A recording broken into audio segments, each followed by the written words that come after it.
Hola Ana, buenas tardes.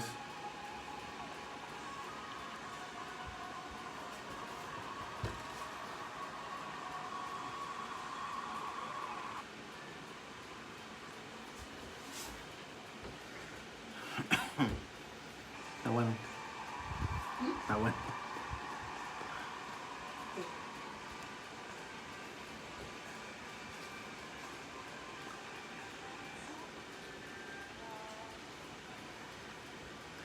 Bueno, vamos a empezar el estudio en esta tarde, hermanos. Así que les pido que abran su Biblia en el Evangelio de Juan, capítulo 6. Hoy vamos a ver versículo 60 al 71. Evangelio de Juan 6, 60 al 71. Dios te bendiga, Anita. Bueno, ya vamos avanzando más en el Evangelio de Juan. Y este tema, vamos a cerrar capítulo 6 después de 3 estudios seguidos del mismo capítulo, porque es un capítulo muy largo y muy interesante. Entonces vamos a leer el versículo 60 al 71 del Evangelio de Juan, capítulo 6. Juan 6, 60 al 71. Lo voy a leer, dice: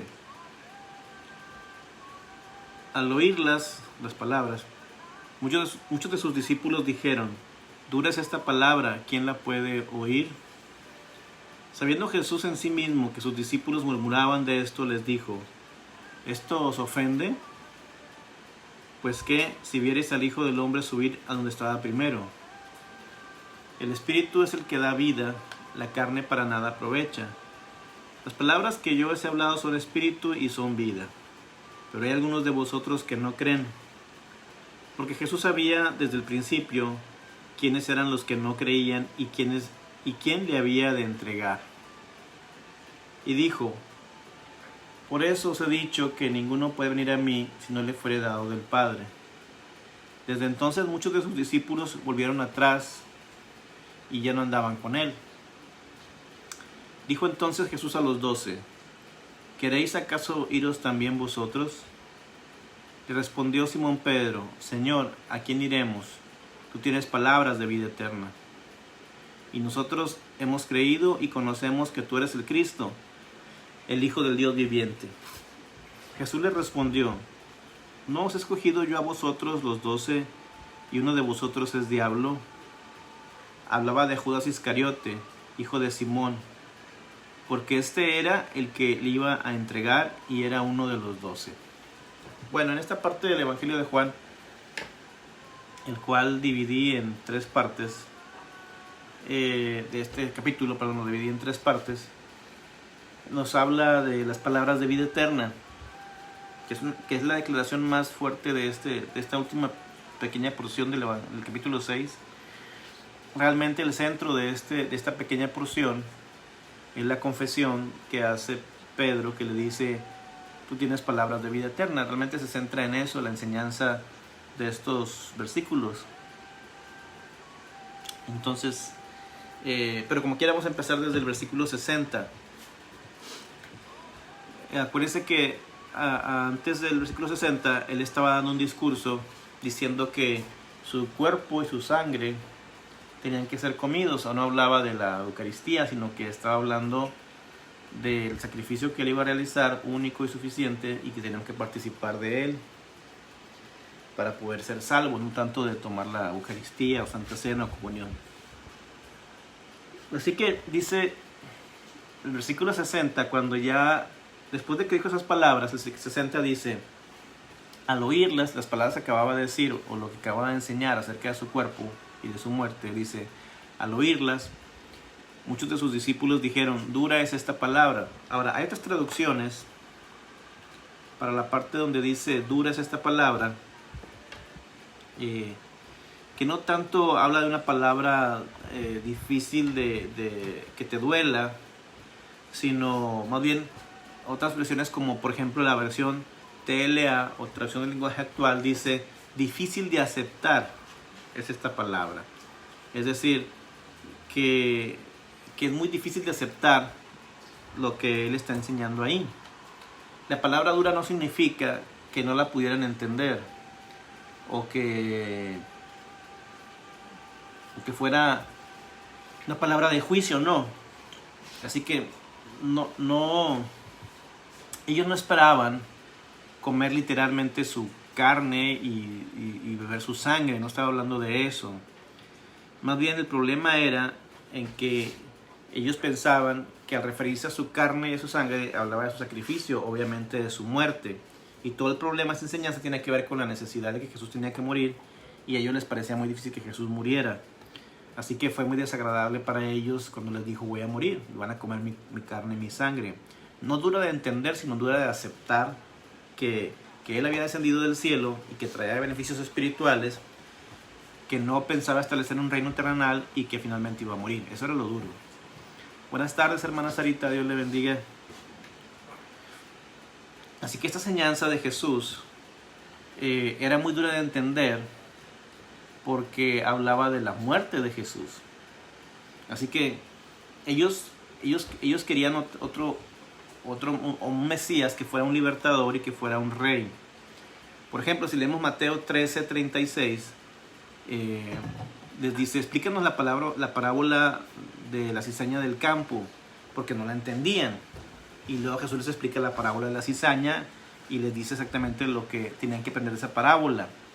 Pero aquí lo que está diciendo es que lo que están diciendo ellos es que es muy difícil, no que fuera no lo hubieran entendido. Así que no pidieron explicación porque entendían lo que quería decir. Dura es esta palabra, dice: y volvieron atrás. ¿Quién la puede oír? Su enseñanza era dura, difícil de aceptar para los que esperaban que Cristo ocupara un trono terrenal y que proveyera no solamente libertad del yugo de Roma, sino pan físico en abundancia y muchas otras bendiciones materiales. Así que por eso era dura. ¿Quién la puede oír? No porque fuera inentendible, sino que era difícil de aceptar. Versículo 61 dice, Juan 6:61 dice: sabiendo Jesús en sí mismo que sus discípulos murmuraban de esto, les dijo: ¿esto os ofende? Hace una pregunta Jesús ahí. Y esa es otra vez una demostración de su omnisciencia. Es decir, porque dice el versículo: sabiendo Jesús en sí mismo que sus discípulos murmuraban. O sea, Él sabe todo, Él es omnisciente y se dio cuenta que estaban murmurando. Y les hace la pregunta: ¿esto les ofende? En otra versión dice: ¿les hace tropezar? Porque en el versículo 51 de este pasaje 6 del Evangelio de Juan dice: el pan que yo les daré es mi carne, la cual yo daré por la vida del mundo. Y el comer su cuerpo y beber su sangre, ellos entendían que de alguna manera estaban involucrados en el sacrificio de Cristo. Hola, Almita, buenas tardes. Así que muchos... ¿Mande? Ana, también Dios te bendiga, Ana.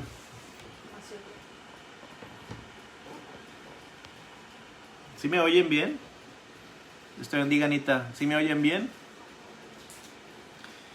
Así que la enseñanza de Jesús es que esto les ofende no en el sentido de que fuera grosero, sino en el sentido de que esa enseñanza los metía en aprietos, porque ellos esperaban, como les digo, un Mesías diferente, no el Mesías que Jesús era, un Mesías de paz y de salvación espiritual. Entonces la enseñanza de Jesús era que dura, porque no entendían exactamente a qué se refería, ¿no? Y que iba a morir y que iba y que era necesario que padeciera por ello. Entonces por eso dice: esto les ofende, como diciéndole: porque va a sufrir soy yo, no ustedes, ¿verdad? Pero finalmente todos participamos del sacrificio de Cristo. El versículo 62 del capítulo 6 del Evangelio de Juan dice: pues que si vieres al Hijo del Hombre subir a donde estaba primero. Es decir, no solamente mi carne y mi sangre deben de comer, sino que al decirles que sería más grande el tropiezo ver a Jesús subir al cielo, ascender al cielo. Esas palabras se refieren a la preexistencia de Cristo. Afirman que Cristo descendió del cielo y que volvería al cielo. De hecho, esta es la única vez durante su ministerio que habló Jesús en los términos de su ascensión al cielo. Nadie más ha ascendido al cielo. Bueno, claro, me refiero a la deidad, porque Elías subió al cielo por carros de fuego y Enoc también subió al cielo. Pablo subió al cielo en el sentido espiritual, que fue arrebatado al cielo, y Juan recibió una visión del cielo. Pero Jesús ascendió al cielo por su poder. Nadie más, no existe ninguna otra persona, ninguna otra o alguna mujer que se diga la reina del cielo que haya subido al cielo. Nadie subió al cielo, solamente Jesús ha ascendido al cielo. Así que hasta ese momento los apóstoles seguían preguntando acerca de la resurrección o restauración del reino de Israel. Por eso en Hechos 1:6 habla de que ¿cuándo restaurarás el reino? Le preguntan los discípulos a Jesús. O sea, como que ellos todavía estaban clavados en Hechos 1:6 acerca de la restauración del reino. Pero aquí Jesús les dice que va a subir al cielo. Por eso en Hechos 1 del 9 al 11 es cuando Jesús es llevado al cielo y les da la profecía de que recibirán poder. Así que no podían entender cómo Jesús ocuparía un trono celestial y no terrenal. Ellos estaban aferrados a que fuera un trono terrenal. Su fe, su esperanza giraba en un trono terrenal y no en un trono celestial. Por eso es que era difícil para ellos de entender. Versículo 63 del capítulo 6 del Evangelio de Juan dice: el Espíritu es el que da vida, la carne para nada aprovecha. Las palabras que yo os he hablado son espíritu y son vida. Es decir, el Espíritu da vida, habla de la regeneración que tiene el cristiano a través de la obra del Espíritu Santo. Dice, la carne para nada aprovecha. Por eso en el capítulo 1, versículo 13, dice el Evangelio de Juan capítulo 1, 13, los cuales no son engendrados de carne o de sangre ni de voluntad de carne. Y el 14 dice, lo que no ha nacido de carne, carne es, y lo que el espíritu de espíritu es. Es el 3:6, perdón. Es decir, aquí está corroborando lo que ya había dicho en el capítulo 1, en el capítulo 3, que lo que es nacido de carne, carne es, y lo que es nacido de espíritu, espíritu es. Es decir, las palabras que Jesús nos proporciona son vida espiritual. Aunque a veces no entendamos con claridad, pero entendemos que trae un trasfondo espiritual. Así que si las obedecemos y practicamos las verdades bíblicas, traerán un fruto que son espíritu y son vida. ¿Qué quiero decir con esto? No estoy diciendo que no tengamos la capacidad de entender. Lo que estoy diciendo es que para nuestra cultura y para nuestros deseos humanos es difícil la palabra de Dios.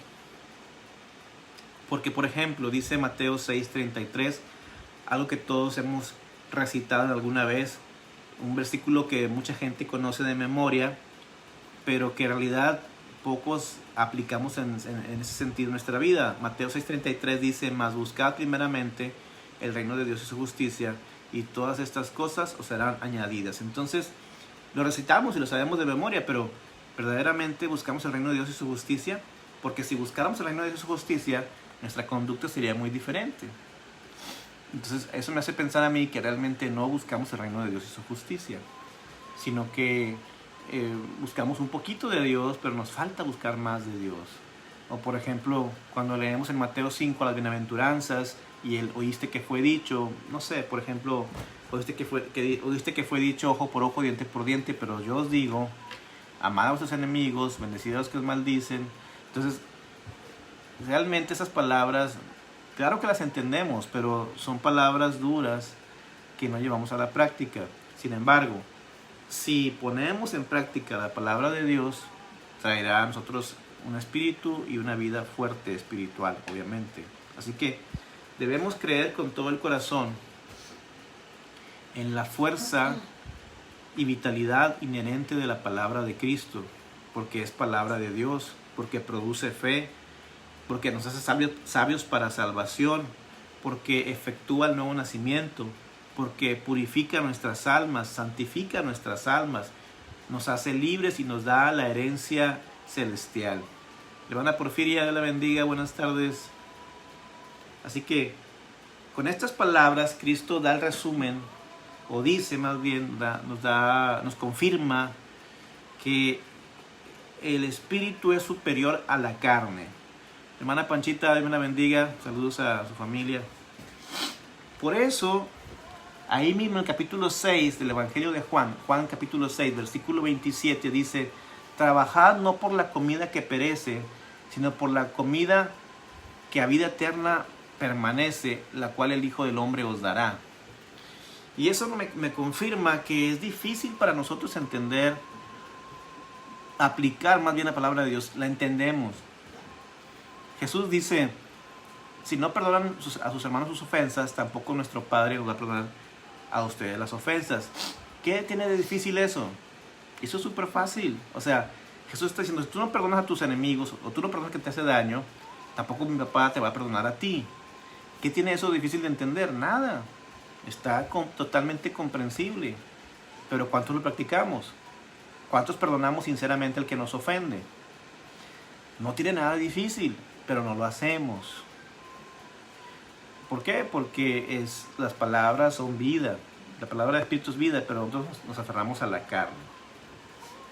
Por eso el versículo 64, que es el que sigue, dice algo muy revelador de lo que estoy hablando. Dice: pero hay algunos de vosotros que no creen, porque Jesús sabía desde el principio quiénes eran los que no creían y quién le había de entregar. Es decir, es el asunto que ahí está la palabra de Dios, es viva, es espíritu, es vida, es agua, es pan, en fin, pero no creemos en ella. O sea, la entendemos, la razonamos, pero no la creemos. Por ejemplo, la Biblia dice que nosotros no nos afanemos por nuestra comida y nuestra bebida, sino que nos afanemos por ser más como Jesús. Pero ¿cuánta realidad hay en eso? Simple y sencillamente, aunque ahorita estamos en una situación de contingencia, no hay templos o salones abiertos para reunirnos, sí hay transmisiones por internet de los cultos dominicales. ¿Cuántos de los cristianos se preocupan por ver esas transmisiones? Bueno, quizás las vean repetidas, pero ¿cuántos se levantan, se cambian, se arreglan para ver el culto como si estuvieran en un templo o en un salón? ¿Cuántos? Pues muy pocos. Pero ¿entendemos la palabra de Dios? Sí la entendemos, pero una cosa es entenderla naturalmente y otra cosa es vivirla espiritualmente. Por eso dice: algunos de ustedes no creen, o sea, la entienden pero no creen. Y bueno, aquí habla de que el que lo iba a entregar. Versículo 65, Evangelio de Juan 6, 65 dice: y dijo: por eso os he dicho que ninguno puede venir a mí si no le fuere dado del Padre. Ahora, esto no es predestinación, porque a todos el Padre quiere rescatar. En 2 de Pedro, capítulo 3, versículo 9, Pedro dice: porque no quiere que nadie se pierda, sino que todos procedan al arrepentimiento. Es decir, el Padre quiere que todos procedan al arrepentimiento. Ezequiel dice que Dios no quiere la muerte del impío, sino que se salve. No es esto una base para la predestinación. Los que son atraídos o dados por el Padre se refiere a los que aprenden el Evangelio y, estando convencidos de la verdad de Cristo, vienen a Cristo con el propósito de obedecerle y seguirle. Pero los que seguían a Jesús por los panes y los peces o para hacerle rey, no fueron atraídos por el Padre, sino por su necesidad de salvación y de alimento. Dice Miguel: de hecho, se nos hace tarde para llegar de la recámara a la sala. Sí, Miguel, nos hace tarde para llegar de la recámara a la sala, ¿verdad? Versículo 66 del capítulo 6 del Evangelio de Juan dice: y desde entonces muchos de sus discípulos volvieron atrás y ya no andaban con él. Fíjense, aquí está la misma respuesta al versículo anterior de que no existe la predestinación o la gracia irresistible, porque aquí dice: discípulos volvieron atrás.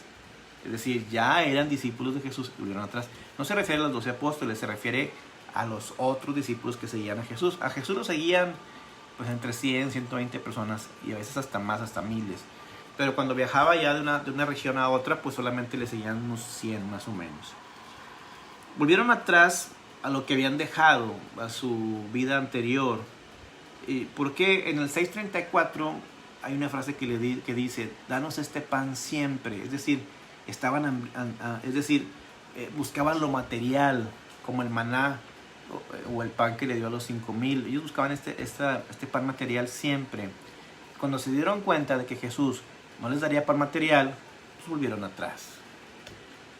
Habían andado con Jesús por allá y por acá, de Galilea a Jerusalén, de norte a sur, etc. Quizá vieron sus señales, sus milagros, sanidades de cojos, de ciegos, resucitar muertos, multiplicar el pan y los peces. Escucharon sus enseñanzas, pero cuando se dieron cuenta de que no iba a haber mucha ganancia material, pues dijeron adiós.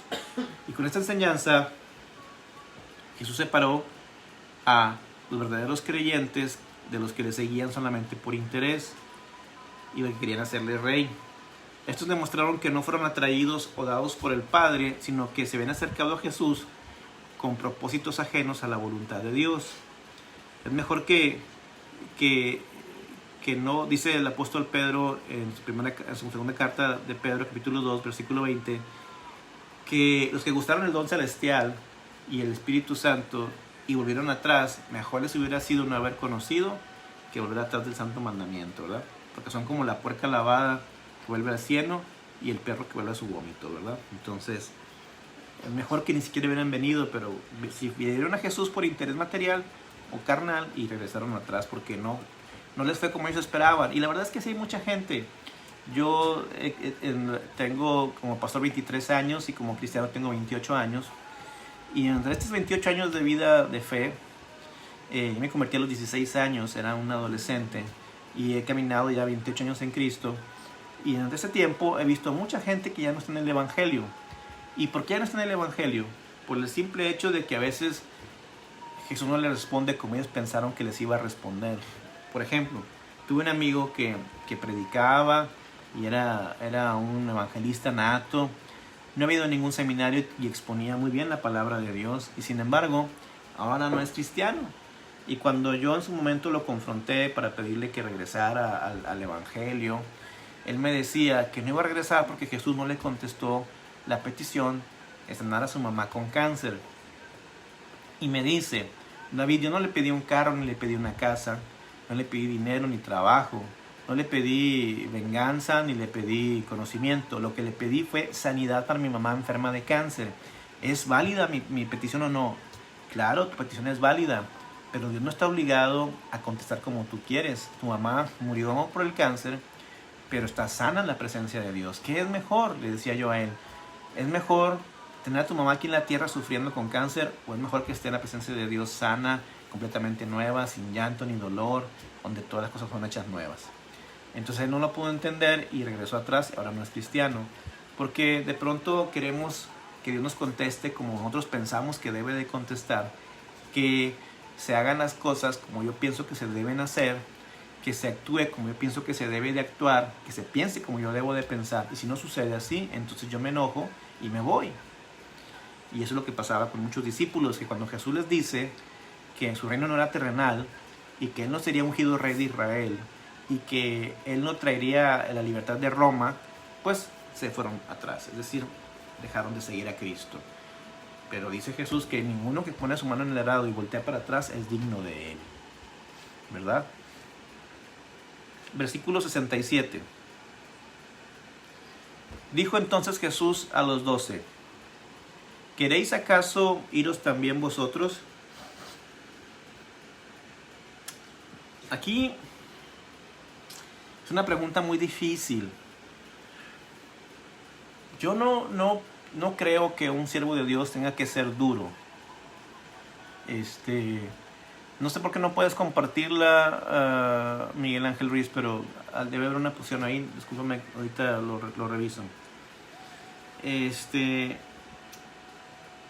Sí, le dice Jesús a sus discípulos: ¿queréis acaso iros también vosotros? Yo no creo que un ministro de Dios deba ser prepotente o déspota.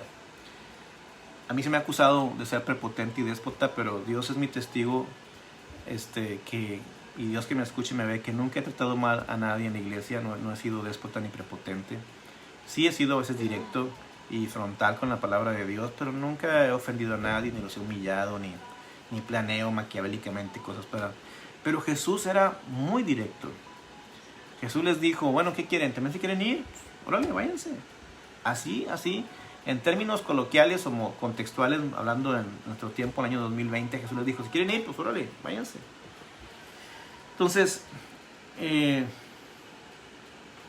me acuerdo de un pasaje que está en Lucas 12:48, que dice, ¿quién de ustedes, queriendo edificar una torre, no se sienta primero a calcular los gastos, a ver si tiene lo que necesita para acabarla? Es decir, probablemente a veces venimos a Jesús pensando solamente en recibir de Él bendición material. Y de hecho en los últimos tiempos, digamos que en los últimos 50 años, o quizá menos, los últimos 40 años, de 1980 para acá, se empezó a predicar un evangelio de cero problemas, donde la gente dice, ven a Jesús y tus problemas van a acabar. Bueno, si a usted le predicaron eso, le mintieron, porque el venir a Cristo no significa que tus problemas se vayan a acabar. Probablemente vayan a aumentar. La diferencia es que con Cristo tú puedes salir adelante en cualquier lucha. En Isaías 41, ustedes saben ese pasaje tan hermoso, versículo 7, 8, 9, 10, 11, etc. Dice Isaías, cuando pases por el fuego, fíjate lo que dice, cuando pases por el fuego. No dice, no vas a pasar por el fuego, no, dice, cuando pases por el fuego, ¿verdad? Yo estaré contigo. Es decir, Dios no nos exime de pasar por pruebas y luchas. De hecho, Santiago capítulo 1 dice, cuando se hallen en diversas pruebas, tengan por sumo gozo, o sea, estén contentos. Y Jesús dijo en Mateo 5, bienaventurados sois cuando por mi causa, o sea, por mí, por Jesús, les vituperen, los maldigan, los persigan y digan toda clase de ustedes contra ustedes mintiendo. Entonces, es parte de la vida cristiana la persecución. No la deseamos, no la buscamos, no vamos y nos ponemos de pechito, pero es parte de la vida cristiana. Así que probablemente Jesús le dijo esto a los discípulos pensando en el corazón de Judas, porque seguramente Judas quería volver atrás como los otros discípulos, pero no lo hizo porque ya había caminado tiempo con Jesús y pues ya era como tiempo invertido que no quiso dejar atrás todo lo que había alcanzado. Así que esta pregunta nos recuerda el libre albedrío del hombre, porque el hombre no está con Cristo irresistiblemente. El hombre tiene la voluntad para seguir a Cristo o para dejar a Cristo. El hombre puede decidir hoy está con Cristo y mañana puede decir ya no quiero nada con Cristo. Y este pasaje nos recuerda el libre albedrío del hombre, como por ejemplo Josué 24:15, cuando se para delante del pueblo y les dice, aquí quieren servir ustedes, pero yo en mi casa serviremos a Jehová. O sea, tomen la decisión. Y más pasajes de la Biblia que hablan acerca de tomar una decisión de seguir o no seguir a Dios, ¿verdad? Versículo 68. Le respondió Simón Pedro, Señor, ¿a quién iremos? Tú tienes palabras de vida eterna. ¿A quién iremos? Es una pregunta muy interesante. Si Pedro y los demás apóstoles hubieran decidido regresar a Moisés, o sea, a la ley, Moisés los hubiera regresado a Cristo, porque Hechos 3:22-23 nos habla de que la ley te lleva a Cristo. Así que no podían regresar a Moisés porque Moisés los hubiera regresado a Cristo. Pero hay mucha gente que deja a Jesús y ¿a dónde se va? Se va a la vida de pecado, para ser esclavo y ser destruido por el mal, por la carne. Así que los que dejan a Cristo son guiados por una falsa interpretación de la Biblia o por una falsa puerta que se llama pecado o por un falso deseo de ser felices.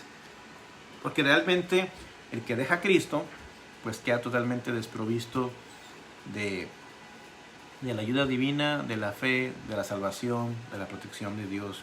Los que dejan a Cristo para sentirse filósofos o sabios o ateos con mucho conocimiento realmente son unas personas pobres, ignorantes. Y eso me recuerda Apocalipsis, cuando Jesús da el mensaje a las iglesias, les dice: tú te sientes rico y dices: me he enriquecido, pero no eres más que un pobre, miserable, desventurado, ¿verdad? Así que cuando alguien deja a Cristo, lo que realmente hace es condenarse a sí mismo. Y eso me recuerda cuando Jesús nos da la oportunidad de recibirle o de rechazarle. O sea, no es a fuerza. Por eso Jesús dice en Juan 5:24 que el que oye su palabra y crea al que le envió ha pasado de muerte a vida, pero es una decisión. Así que muchos no están contentos con su fe, y si lo traspasamos a otra área de su vida, mucha gente no está contento con su empleo, y dicen: ¿qué haré si dejo este empleo? Muchas parejas no toman en cuenta las consecuencias del divorcio, se divorcian. Mucha gente no toma en cuenta las situaciones del país, del gobierno, y se endeudan.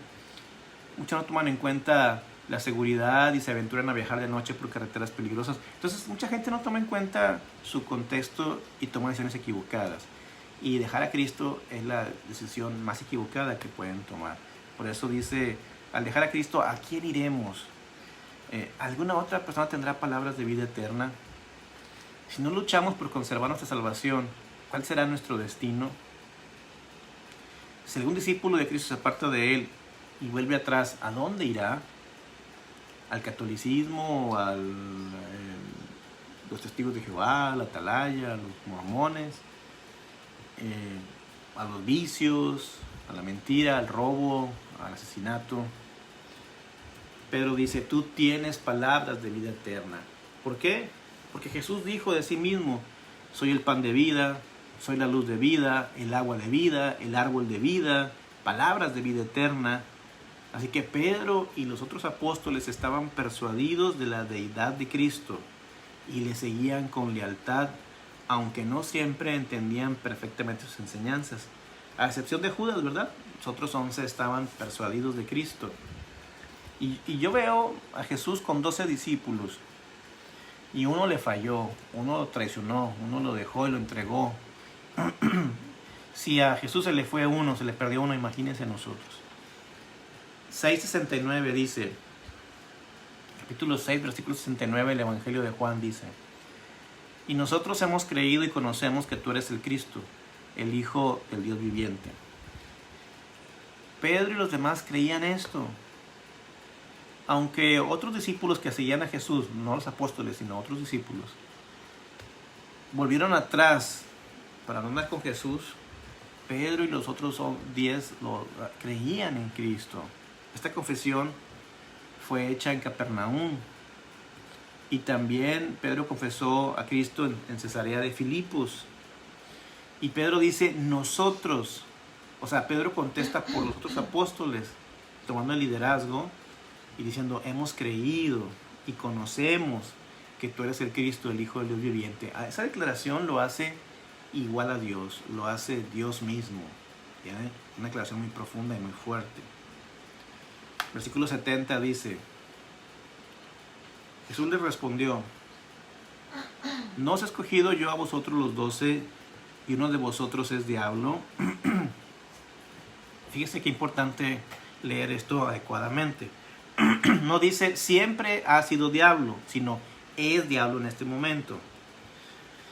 En Mateo 10, del 1 al 4, dice: entonces, llamando a sus 12 discípulos, les dio autoridad sobre los espíritus inmundos para que los echasen fuera y para sanar toda enfermedad y toda dolencia. Los nombres de los 12 apóstoles son estos, y empieza primero con Simón llamado Pedro, y empieza así todos los 12 apóstoles, y al último, en Mateo 10, del 1 al 4, al último dice: y Judas Iscariote, el que también le entregó. Ahora, fíjese bien esto, préstame atención un momento. Tanto en Lucas 10 como en Mateo 10, Jesús manda a los discípulos junto con otros 70 a evangelizar y les da poder de echar fuera demonios y sanar enfermos. Dentro de esos que manda a predicar y echar fuera demonios y sanar enfermos están los 12 apóstoles. Y en Mateo 10, del 1 al 4, nombra a los 12 apóstoles, empezando por Pedro. y termina con Judas Iscariote. Entonces, Jesús no hubiera dado autoridad al diablo para echar fuera al diablo. ¿Me explico? Por eso, cuando Cristo llamó a Judas, él no era el diablo. Cuando Cristo llama a Judas, Judas era un hombre que necesitaba de Dios y que Jesús lo usa en ese momento. Él no era el diablo. Pero después, era el ladrón, dice Juan 12:6, y teniendo la bolsa, sustraía de lo que se echaba en ella. O sea, él era el tesorero y agarraba dinero de ahí. Y en Juan 13:2 y 27 nos dice, cuando Satanás entró en él. Si usted lee Juan 12, versículo 27, y cuando cenaban, como el diablo ya había puesto en el corazón de Judas Iscariote, hijo de Simón, que le entregase, nos brincamos al 27, del Juan 12, 27 dice, y después del bocado Satanás entró en él. Fíjese bien, en la última cena, en la Santa Cena, Juan capítulo 13, versículo 2, dice que el diablo había puesto en el corazón de Judas Iscariote entregar a Jesús. Y en el versículo 27, el capítulo 13, dice, Satanás entró en el corazón de él. Hola Isaac, Dios te bendiga, un abrazo hasta allá, hasta Cuba, espero que nos puedan escuchar bien. Así que Judas no todo el tiempo fue diablo. Podemos decir que un tiempo fue creyente y luego dejó atrás su fe. Eso nos confirma que la salvación se puede perder, que la fe se puede perder, que la relación con Cristo se puede perder. Y ahí está el ejemplo de Judas. No siempre fue diablo, pero al final el diablo entró en su corazón. Versículo 71 y terminamos el capítulo 6 del Evangelio de Juan, dice, hablaba de Judas Iscariote, hijo de Simón, porque este era el que le iba a entregar y era uno de los 12. En ese momento, los otros 11 apóstoles no sabían de lo que Jesús hablaba. No entendían cómo alguno de ellos le iba a entregar. Pero seguramente Judas ya andaba en malos pasos en este momento.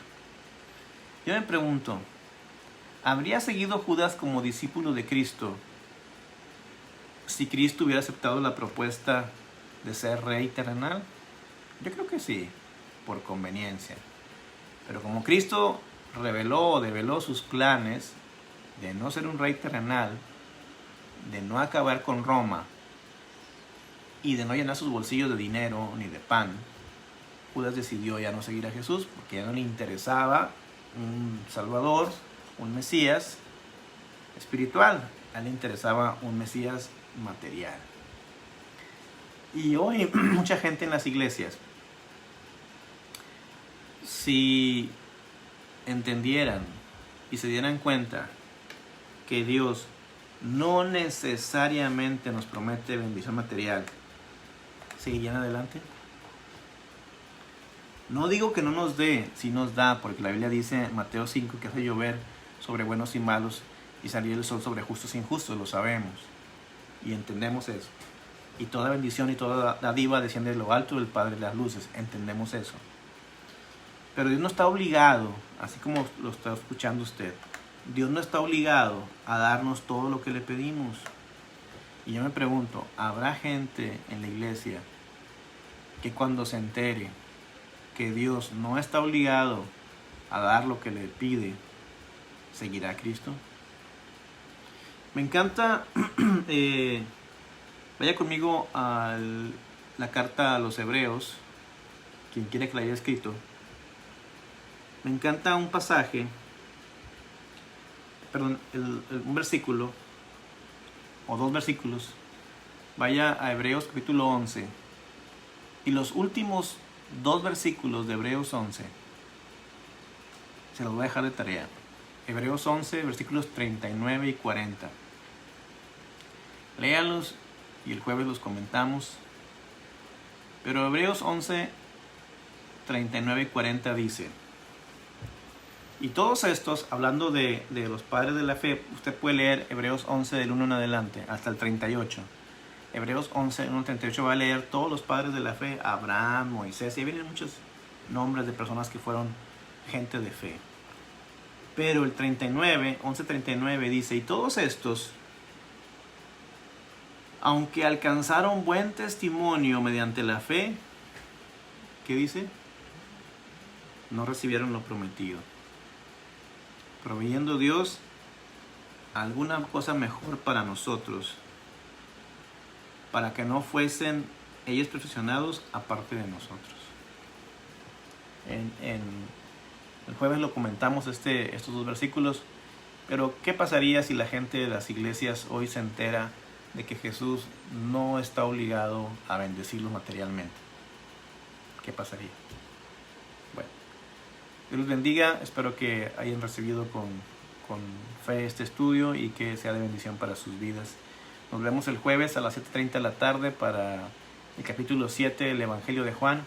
Y mañana miércoles a las 7:30 de la tarde en mi página personal de David Almanza, respuestas a preguntas bíblicas. Así que los espero mañana a las 7:30 en mi Facebook personal y el jueves a las 7:30, pero en el Facebook del Reino para el capítulo 7 del Evangelio de Juan. Hasta pronto, Dios los bendiga. Bye.